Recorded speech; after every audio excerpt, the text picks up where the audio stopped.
পরের কোয়েশ্চেনগুলো হলো কি সিলেবাস বহির্ভূত এসেছে।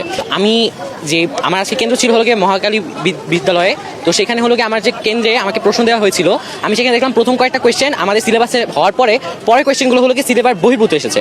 তো বহির্ভূত প্রশ্ন আসার কারণে আমি হলাম গিয়ে আপনার অন্যান্য যে প্রশ্নগুলো ওই আশেপাশে জিজ্ঞেস করলাম যে তাদের প্রশ্নের কি অবস্থা, দেখি যে তাদের সাথে আমার প্রশ্ন কোনোভাবে মিলতেছে না। তখন আমি খেয়াল করলাম যে আমার প্রশ্নপত্রের উপরে লেখা 2025 সালের সিলেবাস অনুযায়ী প্রশ্ন।